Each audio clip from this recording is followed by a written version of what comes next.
جسے متعدد صحیح احادیث میں بیان کیا گیا ہے۔ صحیح مسلم کی حدیث ہے، سیدنا ابو ہریرہ رضی اللہ تعالیٰ عنہ روایت فرماتے ہیں کہ نبی کریم صلی اللہ تعالیٰ علیہ وآلہ وسلم نے ارشاد فرمایا: لا تقوم الساعة حتى يحسر الفرات عن جبل من ذهب۔ قیامت اس وقت تک قائم نہیں ہوگی جب تک کہ دریائے فرات سے سونے کا پہاڑ نمودار نہ ہو۔ یہ صحیح مسلم کی کتاب الفتن کی حدیث ہے، اور الاشاع لاشراط الساعہ یہ امام برزنجی کی کتاب ہے۔ اس علم کے حوالے سے ٹی وی چینلز پر اور سوشل میڈیا پر کلام کرنے والے وہ کم از کم اس کتاب کا مکمل مطالعہ کر لیں۔ میں نے اس علم کے حوالے سے عربی زبان میں لکھی گئی کتابوں کی ایک طویل لسٹ ریکمینڈ کی ہے، اور اس بات پر بھی میں نے بہت زور دیا تھا کہ کم از کم اس موضوع پر بیان کرنے سے قبل اس علم کے کسی ماہر عالم سے کم از کم یہ ایک کتاب تو ضرور پڑھ لیں۔ اور یاد رکھیں، اس کے لیے صرف عربی زبان کا جاننا کافی نہیں ہے، اس عالم کے لیے بھی ضروری ہے کہ وہ اس فن میں گہری نظر رکھتا ہو۔ اور ہمارے ہاں حال یہ ہے کہ اس علم میں مہارت تو کجا، جو لوگ عربی زبان کی مبادیات تک کو نہیں جانتے وہ بھی اردو کتابوں کے اپنے ذاتی مطالعے کی بنیاد پر اس موضوع پر اپنے بیانات نشر کر رہے ہوتے ہیں۔ تو میں عرض کر رہا تھا کہ الاشاع لاشراط الساعہ میں امام عبد رسول برزنجی رحمہ اللہ نے نہر فرات کے خشک ہو جانے کے بعد نہر فرات سے سونے کا پہاڑ نمودار ہونا، اس سونے کے پہاڑ کو امام مہدی رضی اللہ تعالی عنہ کے ظہور سے پہلے کی علامت قرار دیا ہے۔ یعنی جب تک دریائے فرات خشک نہیں ہو جاتا اور دریائے فرات سے سونے کا پہاڑ ظاہر نہیں ہوتا، اس وقت تک امام مہدی رضی اللہ تعالی عنہ کا ظہور نہیں ہوگا۔ اور اسی طرح صحیح بخاری کی حدیث ہے، حضرت ابو ہریرہ رضی اللہ تعالی عنہ روایت فرماتے ہیں کہ نبی کریم صلی اللہ تعالی علیہ وآلہ وسلم نے ارشاد فرمایا: یوشک الفرات ان یحسر عن کنز من ذهب فمن حضره فلا یأخذ منه شیئا۔ نبی کریم صلی اللہ تعالی علیہ وآلہ وسلم نے ارشاد فرمایا، عن قریب دریائے فرات سے سونے کا ایک خزانہ نکلے گا، بس جو کوئی وہاں موجود ہو اس میں سے کچھ نہ لے۔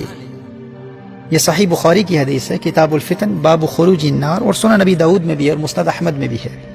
اب دیکھیے، نہر فرات کا خشک ہو جانا اور سونے کا پہاڑ برآمد ہونا یہ ظہور مہدی سے پہلے کی واضح علامت ہے، اور میں انگلش سیمینارز میں تفصیلی دلائل کی روشنی میں اس بات کی وضاحت کر چکا ہوں کہ اس دریائے فرات والے سونے سے معدنیاتی خزانہ یا تیل اور پیٹرول مراد لینا یہ کتنی بڑی علمی خطا ہے۔ دریائے فرات کے سونے سے مراد حقیقی سونے کا پہاڑ ہے۔ اور یہ بات بھی یاد رہے کہ دریائے فرات کا، یوفریٹس ریور کا خشک ہو جانا یہ فقط اسلام میں قرب قیامت کی علامت نہیں ہے، کرسچینٹی میں بھی، عیسائیوں کے ہاں بھی قرب قیامت اور آرمیگیڈن کے حوالے سے، جسے اسلام میں الملحمۃ الکبریٰ کہا جاتا ہے، سب سے بڑی جنگ جو قیامت سے پہلے ہوگی، اور عیسائیوں کے ہاں بھی اس آرمیگیڈن سے پہلے دریائے فرات خشک ہو جائے گا۔ یہ نیو ٹیسٹمنٹ کی بک آف ریولیشن میں، جو نیو ٹیسٹمنٹ کا آخری چیپٹر ہے، اس میں ریولیشن 16 یہ 16واں باب ہے، 16 چیپٹر کی اگر آپ ورس 12، 13 اور 14 کا مطالعہ کریں، اسے مکاشفات یوحنا بھی کہتے ہیں۔ ورس 12 میں ہے: And the sixth angel poured out his bowl on the great river Euphrates,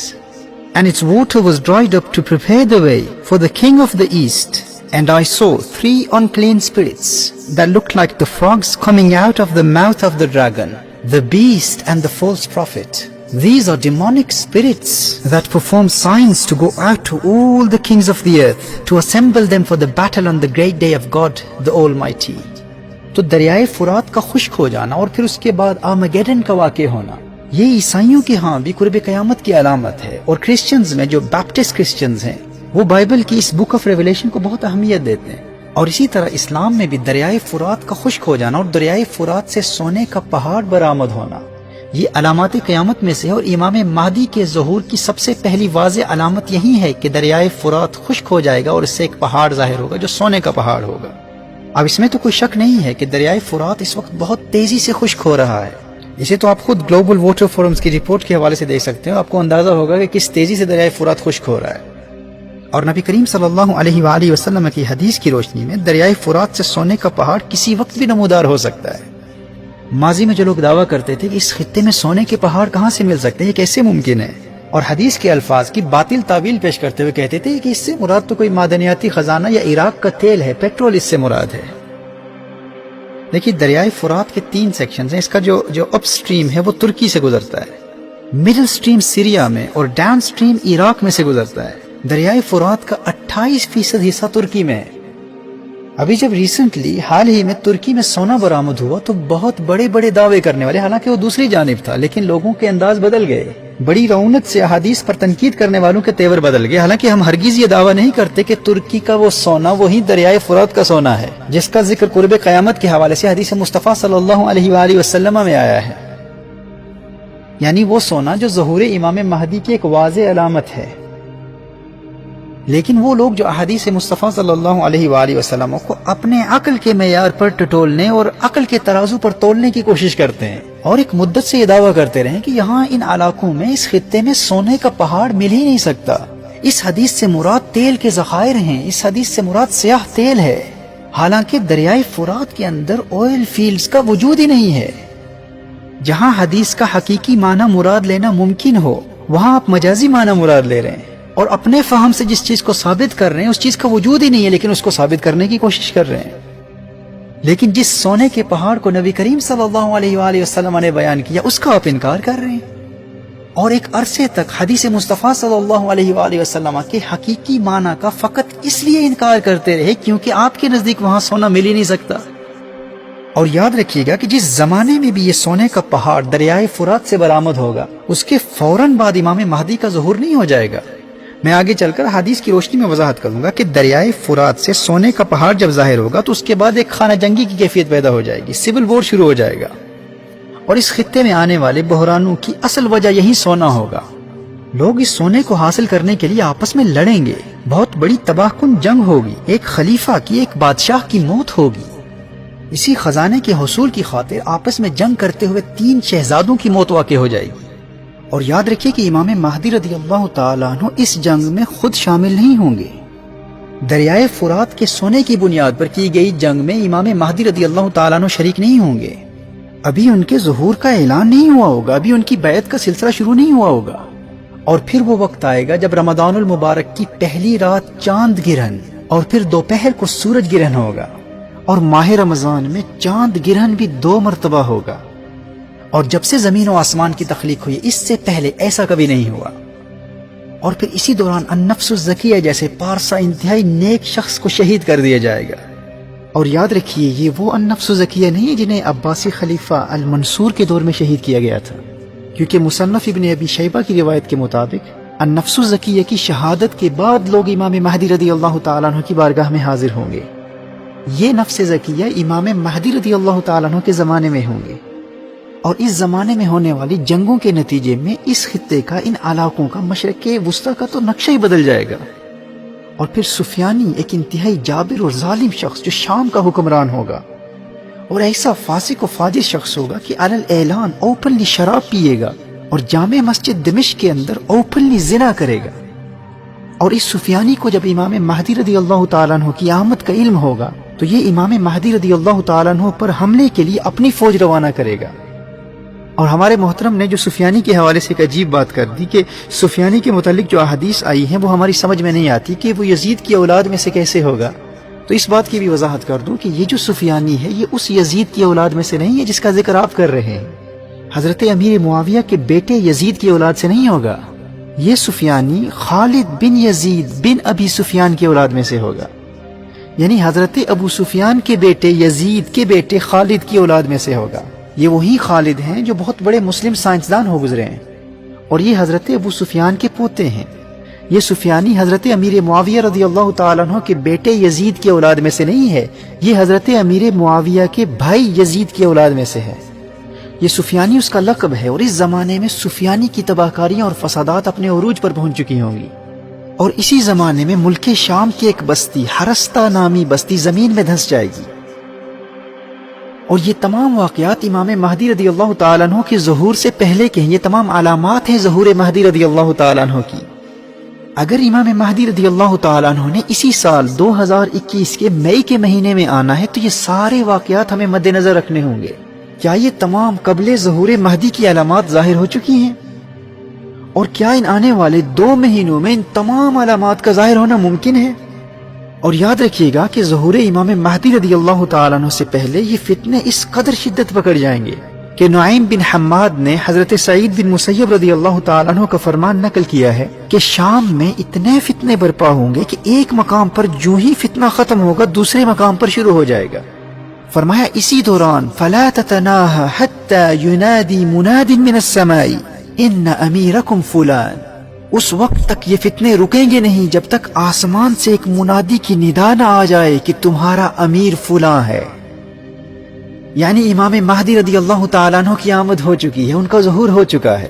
یہ حدیث نعیم بن حماد کی کتاب الفتن میں ہے جو امام بخاری اور امام مسلم کے استاد ہیں. اور دوسری روایت میں ہے کہ آسمان سے یہ آواز آئے گی هذا خلیفۃ اللہ المہدی فاسمعوا له واطیعوه، یہ اللہ کا خلیفہ المہدی ہے، اس کی اطاعت کرو. اور یہ آواز مشرق و مغرب میں گونج اٹھے گی،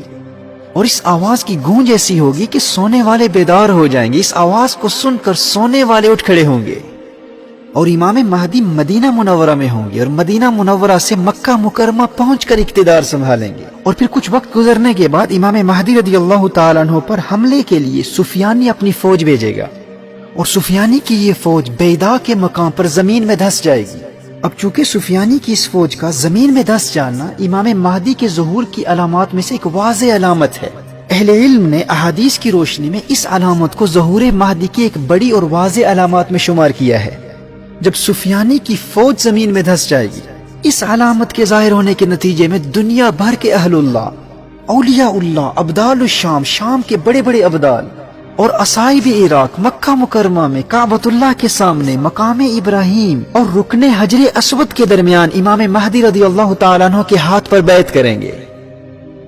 اور حضرت عبداللہ ابن عباس رضی اللہ تعالیٰ عنہما کی روایت کی روشنی میں اصحاب کہف بھی امام مہدی رضی اللہ تعالیٰ عنہ کے مددگاروں میں شمولیت کے لیے آ جائیں گے. اور امام بدر الدین عینی علیہ رحمہ نے عمدۃ القاری صحیح بخاری کی شرح میں اپنی تحقیق کی روشنی میں اس حدیث کی سند کو مرفوع لکھا ہے.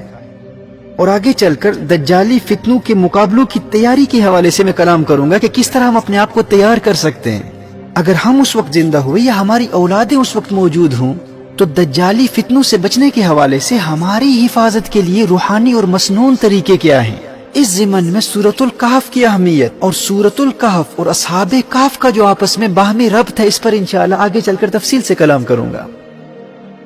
تو میں امام مہدی رضی اللہ تعالیٰ عنہ کے ظہور سے پہلے کی اور بعد کی چند بڑی واضح علامات پر کلام کر رہا تھا.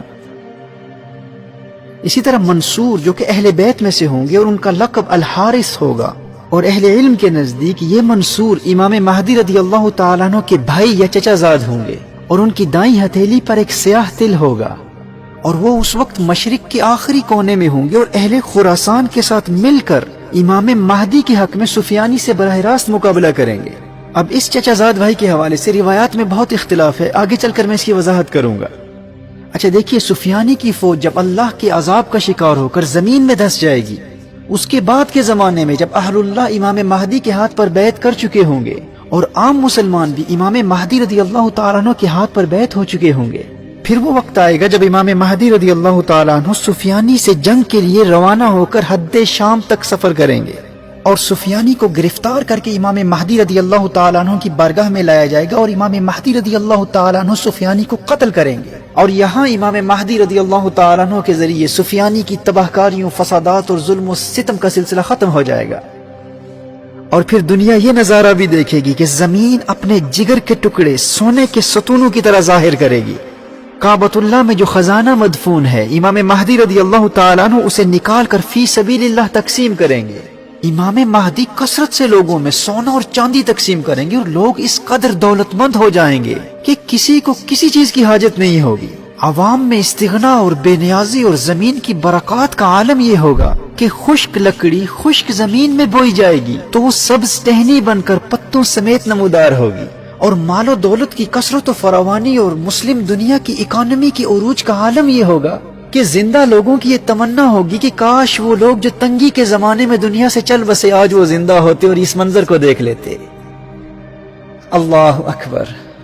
دیکھیے، آج جب پورا عالم کفر اسلام کے چراغ کو بجھانے کی جد و جہد میں کوشاں ہے اور تمام مسلم دنیا انتہائی قسم پرسی اور پسماندگی کی کیفیت میں ہے، جب ایسے مایوس کن حالات میں ہم ان احادیث کو سنتے ہیں تو امید کی ایک کرن نظر آتی ہے، اور یہی وہ امید ہے جو ہمارے اندر ہمت اور حوصلہ اور محنت کا جذبہ بیدار کرتی ہے کہ وہ دن دور نہیں ہے جب ملت اسلامیہ کو اس کے عروج رفتہ سے دوبارہ آشنا کرایا جائے گا، ہمیں ہماری کھوئی ہوئی وراثت پھر ملے گی۔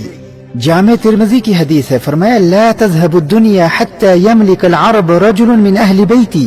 سبحان اللہ، فرمایا یہ دنیا اس وقت تک ختم نہیں ہوگی جب تک میرے اہل بیت سے ایک مرد عربوں کا حاکم نہ بن جائے۔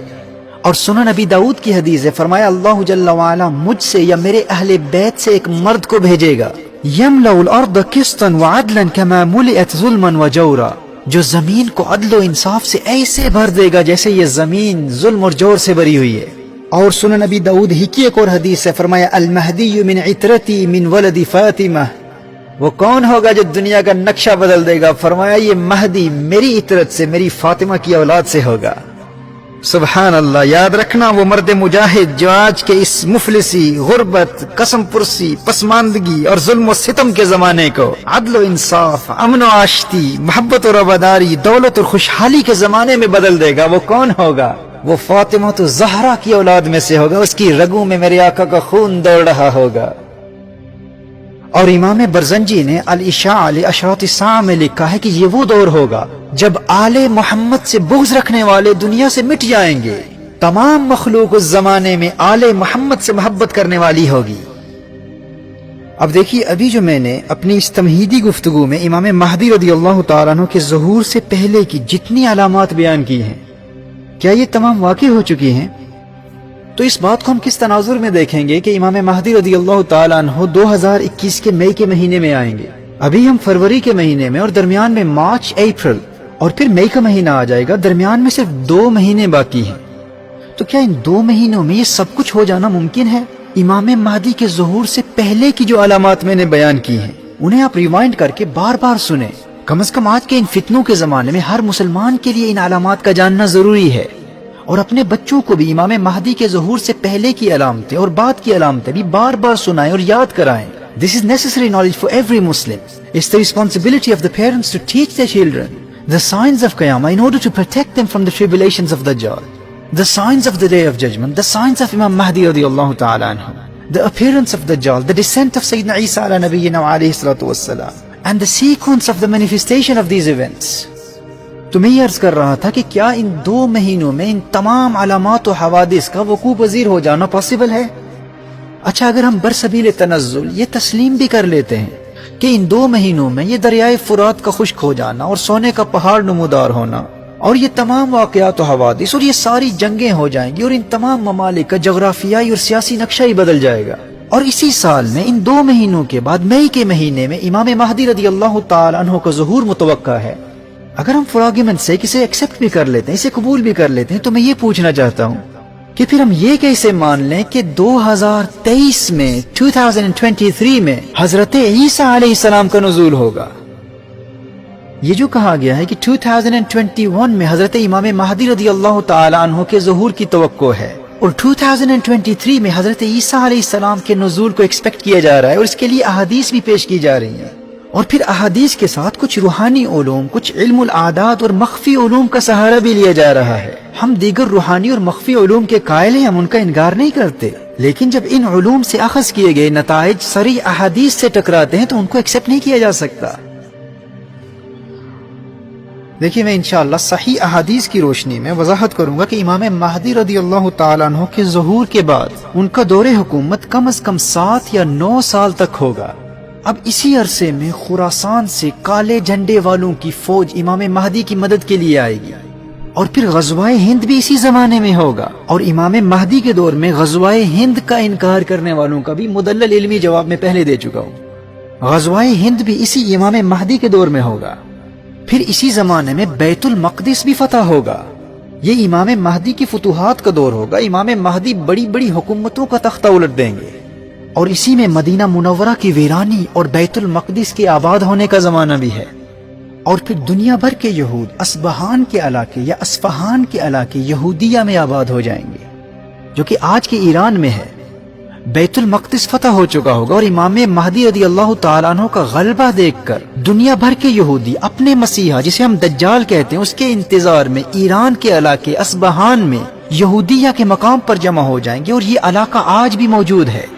اور یہ اصبہان کو اسبہان بھی کہا جاتا ہے اور اصفہان اور اصفہان بھی پڑھا جا سکتا ہے. اور اس کی وضاحت امام نووی رحمہ اللہ اور دیگر اہل علم نے کی ہے. وَأَمَّا أَصْبَهَانَ فَهِيَ بِفَتْحِ الْحَمْزَةِ وَكَسْرِهَا وَبِالْبَاءِ وَالْفَاءِ كَمَا قَالَ النَّوَوِي رحمہ اللہ فی شرح مسلم.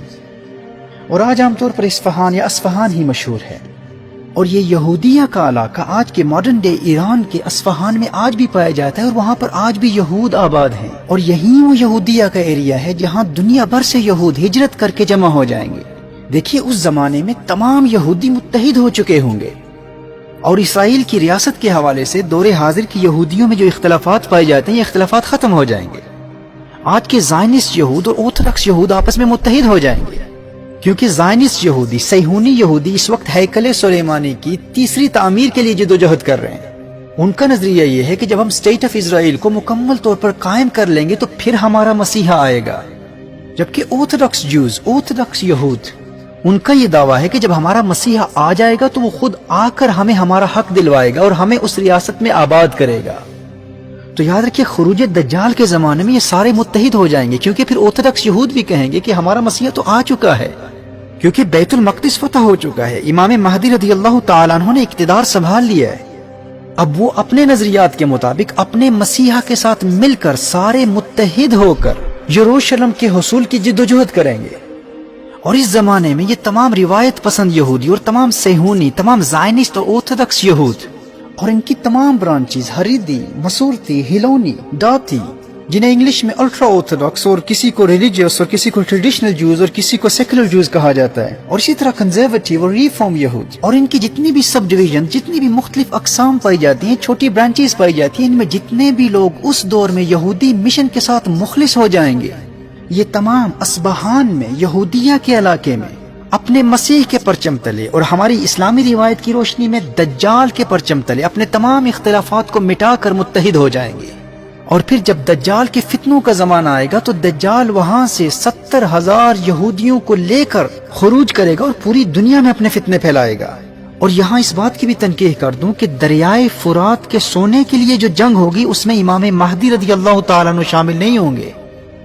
لیکن ان 7 سالوں کے دور حکومت کے آخر میں جب الملحمۃ الکبریٰ ہوگا جب سب سے بڑی جنگ لڑی جائے گی جسے بائبل میں آرمگیڈن کہا گیا ہے اس جنگ میں امام مہدی رضی اللہ تعالیٰ عنہ شامل ہوں گے لیکن اس آرمگیڈن میں اس الملحمۃ الکبریٰ میں دجال شامل نہیں ہوگا. آپ سمجھ رہے ہیں نا کہ دریائے فرات کے سونے کے حصول کی جنگ میں امام مہدی رضی اللہ تعالیٰ عنہ شامل نہیں ہوں گے لیکن اپنی 7 سالہ یا 9 سالہ دور حکومت میں ہونے والے الملحمۃ الکبریٰ میں امام مہدی رضی اللہ تعالیٰ عنہ شامل ہوں گے. پر اس الملحمۃ الکبریٰ اس سب سے بڑی عالمی جنگ میں دجال شامل نہیں ہوگا. یہ ترتیب اگر آپ یاد کر لیں گے نا تو آگے چل کر احادیث کو سمجھنا اور احادیث کے ظاہری تعارض کے ازالے کے لیے یہ ترتیب آپ کے لیے بہت مفید ہوگی. تو اس الملحمۃ الکبریٰ میں امام مہدی رضی اللہ تعالیٰ عنہ خود مسلمانوں کی قیادت کر رہے ہوں گے اور کچھ روایات کی روشنی میں الملحمۃ الکبریٰ امام مہدی رضی اللہ تعالیٰ عنہ کے دور حکومت کے 7ویں سال میں ہوگا. اور یہی وہ سب سے بڑی جنگ ہے جس میں اسلام کے خلاف اہل روم 80 جھنڈوں کے نیچے اور ہر جھنڈے کے تحت 12,000 فوجی ہوں گے یعنی 9,60,000 کی فوج کے ساتھ اہل روم مسلمانوں سے جنگ کریں گے. اور یہ ایسی خوفناک اور تباہ کن جنگ ہوگی کہ تاریخ انسانی میں کبھی ایسی جنگ نہیں ہوئی. اور اس جنگ میں جدید اسلحہ موجود ہوگا یعنی ابھی وہ وقت نہیں آیا کہ جو ایک نظریے کے مطابق اس دور میں جدید ٹیکنالوجی ختم ہو چکی ہوگی اور یہ اس نقطۂ نظر کے مطابق آرمگیڈن کی تباہیوں کے نتیجے میں ہوگا. اور ممکن ہے کہ الملحمۃ الکبریٰ کی تباہیوں کے نتیجے میں اس دنیا کا بہت بڑا حصہ تباہ و برباد ہو جائے اور دنیا کی یہ پھیلی ہوئی آبادی سمٹ کر انہی علاقوں تک محدود ہو جائے جہاں سے ابراہیمی مذاہب کا آغاز ہوا تھا. اور یہ نیوکلیئر ویپنز کے استعمال کا نتیجہ بھی ہو سکتا ہے کیونکہ احادیث میں اس عالمی جنگ کا جو نقشہ کھینچا گیا ہے اور اس کے جو خوفناک اور تباہ کن نتائج بتائے گئے ہیں ان کو مد نظر رکھتے ہوئے اس بات کا انکار نہیں کیا جا سکتا کہ عین ممکن ہے کہ اس وقت کیمیکل ویپنز استعمال کیے جائیں کیونکہ یہ خوفناک جنگ دنیا کا نقشہ بدل کر رکھ دے گی. اور اس جنگ کے نتیجے میں جب جدید ٹیکنالوجی ختم ہو جائے گی تو پھر ممکن ہے کہ وہی قدیم تلواروں اور اونٹوں اور گھوڑوں والا زمانہ پھر لوٹ کر آ جائے، کیونکہ احادیث اسی پر دلالت کرتی ہیں۔ جو احادیث میں تلواروں اور گھوڑوں کا ذکر آتا ہے تو کچھ نادان یہ کہتے ہوئے نظر آتے ہیں کہ اس زمانے میں تلواروں کا تصور کہاں ہوگا، ہمارے دور کی جنگیں تو ایسے نہیں ہوتی جیسے ماضی میں ہوتی تھی۔ تو اس کا ایک جواب یہ ہے کہ یہاں میٹافوریکل لینگویج یوز ہو رہی ہے، فگریٹو لینگویج یوز ہو رہی ہے، اور دوسرا جواب یہ ہے کہ یہ احادیث فتح قسطنطینیہ اور روم کی فتح کے حوالے سے ہیں، اور امام مہدی قسطنطینیہ اور روم کو آرمگیڈن کے بعد فتح کریں گے، اور اس الملحمۃ الکبریٰ کے نتیجے میں جدید ٹیکنالوجی ختم ہو چکی ہوگی۔ اس وقت دنیا کا نقشہ بدل چکا ہوگا اور دنیا ایک مرتبہ پھر اپنے قدیم دور کی طرف پلٹ جائے گی۔ اچھا، امام مہدی کے دور حکومت میں جو امن و خوشحالی کا دور ہوگا، مال و دولت کا دور ہوگا، جب مسلم دنیا کی اکانومی اپنے عروج پر ہوگی، جس میں وہ کثرت سے سونا اور چاندی تقسیم کریں گے، یہ خوشحالی کا زمانہ انہی 7 سالوں میں ہوگا جو الملحمۃ الکبریٰ سے پہلے ہوں گے۔ یعنی یہ وقت اس سب سے بڑی عالمی جنگ، اس آرمگیڈن سے پہلے آئے گا، اور اس الملحمۃ الکبریٰ کے بعد کے زمانے میں امام مہدی رضی اللہ تعالیٰ عنہ قسطنطینیہ بھی فتح کریں گے اور روم کو بھی فتح کریں گے، اور فتح روم اور قسطنطینیہ کی فتح تک دجال کا خروج نہیں ہوگا۔ یعنی الملحمۃ الکبریٰ سے چند سال گزرنے کے بعد قسطنطینیہ اور روم فتح ہوگا، اس کے بعد پھر دجال کا خروج ہوگا۔ پھر دجال اصبہان ایران کے یہودیہ کے مقام سے 70,000 یہودیوں کی فوج لے کر آئے گا اور پوری دنیا میں فتنے پھیلائے گا۔ جب دجال کے فتنے اپنے عروج پر ہوں گے، پھر سیدنا عیسیٰ علیہ نبینا علیہ الصلوۃ والسلام کا نزول دمشق کی جامع مسجد میں ہوگا، اور وہ دجال کا تعاقب کرتے ہوئے مقام لد پر دجال کا قتل کریں گے۔ اب اگر ہم امام مہدی رضی اللہ تعالیٰ عنہ کے ظہور کو 2021 کے مئی کے مہینے میں تسلیم بھی کر لیتے ہیں، تو ظہور امام مہدی کے بعد ان تمام واقعات کے لیے تو کئی سال چاہیے۔ صرف امام مہدی رضی اللہ تعالیٰ عنہ کے دور حکومت کے لیے کم از کم 7 سال، سنن ابو داؤد اور مسند احمد کی صحیح حدیث کی روشنی میں 7 سال کم از کم امام مہدی رضی اللہ تعالیٰ عنہ کی حکومت کے ہیں، اور دیگر روایات میں 9 سال کا ذکر ہے، اور 9 سے زیادہ کی بھی روایات ملتی ہیں۔ اور نزول عیسیٰ علیہ السلام سے قبل ان 7 سالوں کا تصور عیسائیوں کے ایک طبقے میں بھی پایا جاتا ہے۔ بیپٹسٹ کرسچنز کا بھی یہ نظریہ ہے کہ حضرت عیسیٰ علیہ السلام کی دوسری آمد سے قبل 7 سال تک حق اور باطل کی جنگ ہوتی رہے گی۔ وہ اسے بائبل کے آخری چیپٹر بک آف ریویلیشن سے ثابت کرتے ہیں، اور بائبل کی اس نیو ٹیسٹمنٹ کی بک آف ریویلیشن کے حوالے سے میں آج کی اس گفتگو میں پہلے بھی بیان کر چکا ہوں۔ بیپٹسٹ کرسچنز کا یہ نظریہ ہے کہ حضرت عیسیٰ علیہ السلام کی دوسری آمد سے قبل 7 سال تک حق کی قوتوں اور دجال کی قوتوں کے مابین جنگ ہوتی رہے گی۔ بیپٹسٹ کرسچنز کے نزدیک اس 7 سال کے معرکہ خیر و شر کے بعد حضرت عیسیٰ علیہ السلام کا نزول ہوگا،